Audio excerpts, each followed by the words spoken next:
Rebel star Prabhas Salaar movie ఘన విజయంతో 2023వ సంవత్సరంలో తెలుగు సినిమా కలెక్షన్ల గురించి అంతర్జాతీయంగా మరోసారి చర్చ జరుగుతోంది.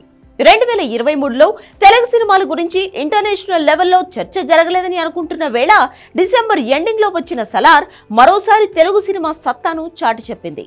రికార్డ్ కలెక్షన్స్ తో తెలుగు సినిమా ఖ్యాతిని పెంచింది.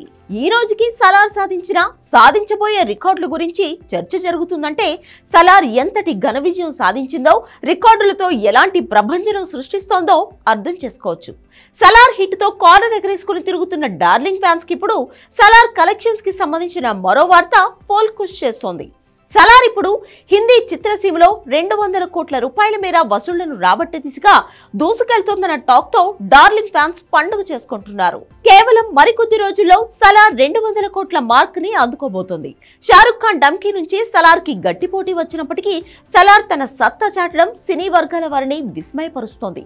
డైనోసార్ ప్రభాస్ దాటి ముందు షారుఖ్ చరిష్మా చిన్నబోవడాన్ని బాలీవుడ్ జీర్ణించుకోలేకపోతుందన్న టాక్ వినిపిస్తోంది. ప్రభాస్ ఫ్యాన్స్ అయితే 200 కోట్లు కాదు, ఇంకా రికార్డు స్థాయి కలెక్షన్స్ ని సాధిస్తుందని ధీమా వ్యక్తం చేశారు.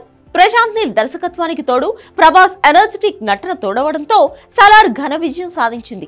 అలాగే శృతి హాసన్, పృథ్వీరాజ్, జగపతి బాబు, శ్రియారెడ్డి, ఈశ్వరీరావు తదితరులు కూడా తమ పాత్ర పరిధి మేరకు అద్భుతంగా నటించారు. దీంతో సలార్ మూవీ ప్రపంచ వ్యాప్తంగా తెలుగు సినిమా సత్తా మరోసారి చాటిందన్న ఆనందం వ్యక్తమవుతోంది.